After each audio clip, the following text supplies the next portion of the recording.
Hey everyone, Golden Ninja 3000 here again.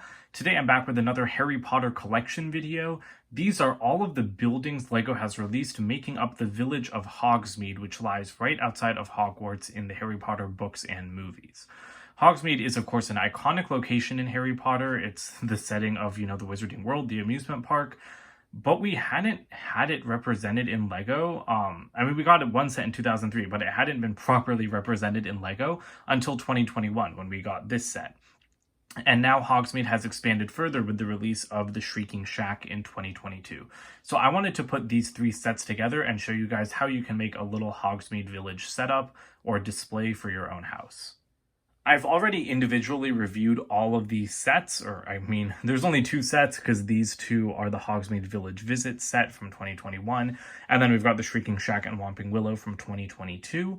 So I'll just give you guys like a quick glance at these things. This is the three Broomsticks. I almost called this Honeydukes, but this is like basically a pub or like a bar, but a classy one, a nice little cozy one.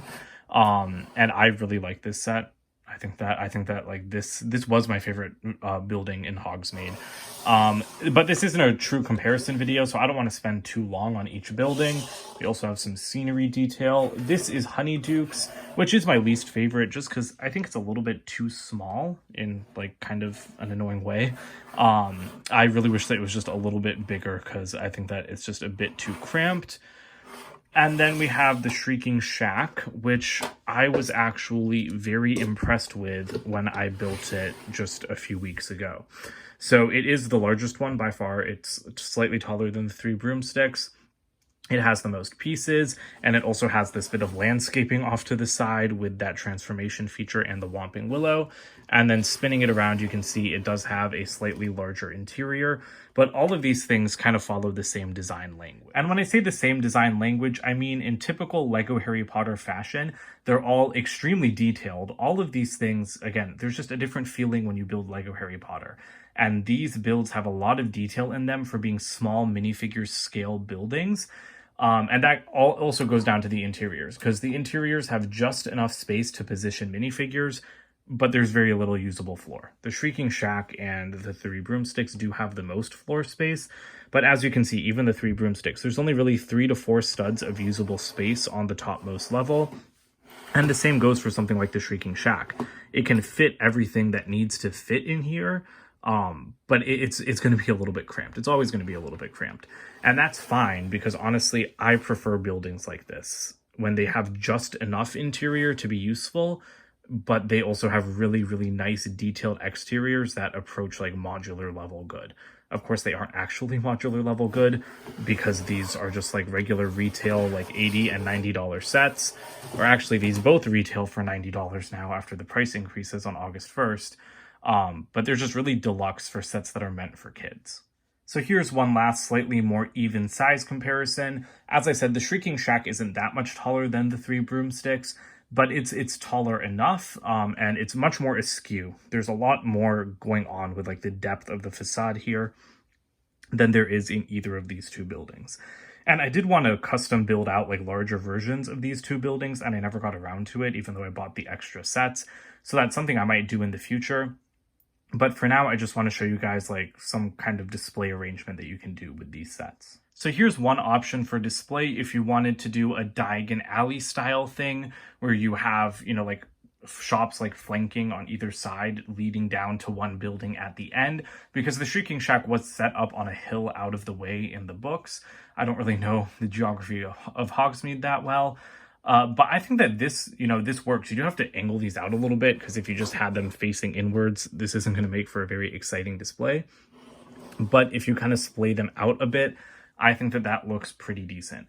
The one issue with this display is that chunk with the Whomping Willow, because when it's attached to the Shrieking Shack like that, if you want to put other buildings around the Shrieking Shack, it covers up the Whomping Willow, and I feel like you don't want that. Like you want to be able to see the willow, because it is, it's the only vegetation in any of these sets, that's for sure. But it's also, it adds like a nice splash of something different to like all of these kind of snow-covered buildings.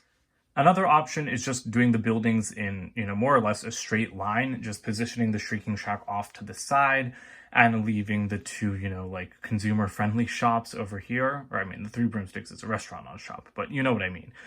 I think that that looks weird because it looks really weird to have such a dilapidated structure right next to something that people are like actually going in and staying in. But I mean, this is also kind of the issue. We have a nice little Hogsmeade village set up with these three buildings, but there's still just three buildings. So if you want to put the Shrieking Shack like off to the side anywhere, it's kind of difficult to do that because once you start to like move it out, once you start to move it away from the two like well-maintained buildings, then they kind of just look like two different things. You know, like there's not more shops to fill in like more of a bustling, you know, like shopping district, for lack of a better word.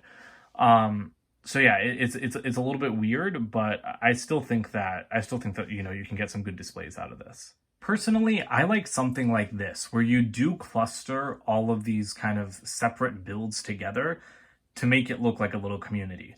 It doesn't make much sense in the context of Harry Potter because of course these buildings aren't this close together, and the three broomsticks would never be behind the Whomping Willow next to the Shrieking Shack.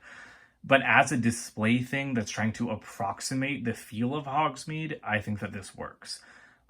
Because yeah, it is weird to put basically a haunted house at like the center of your, you know, little Christmas town. But I think that I think that like they all look good together because they all have like these earthy tones and the snow-capped roofs and the gray roof pieces, of course. But yeah, I think that this is honestly the winning combination for me. I cannot display these with any depth. The trick is depth, I think. You can't put them all in a line. All in a line is going to look weird. I can't display them like this because mine are going on a relatively shallow shelf. And so I'm just going to have them sitting next to each other. But I think I will keep the Shrieking Shack in the middle just because I think it looks best there, no matter, you know, how weird it might look. And I mean, you can play around with other stuff. I do like that you have so many little scenery builds. Like you've got the lamppost, the bench, the fence, and then the little, have you seen this wizard sign? And you can disconnect the Whomping Willow from the Shrieking Shack, and you could put this like off to the side somewhere else if you wanted to. So there's a couple different display options you can do, but I just wanted to make this video because, like you guys know, I like taking pictures of things that are supposed to go together. I like taking pictures of them together, and so I just make videos when I do that because I think that other people might want to see them. So you can get a nice little Hogsmeade out of this. I'm very glad they made the Shrieking Shack because 3 buildings I think looks perfect. 2 look like a little bit sad together. 3 I think look just right, and of course more would be welcome. But if LEGO doesn't make more Hogsmeade sets, I don't think I'm going to be crying for them. I want them, but I can live without them. So that's it for today. Don't forget to comment, like, and subscribe, and check out my website, goldenninja3000.com, and I'll see you guys with more videos soon. Bye for now.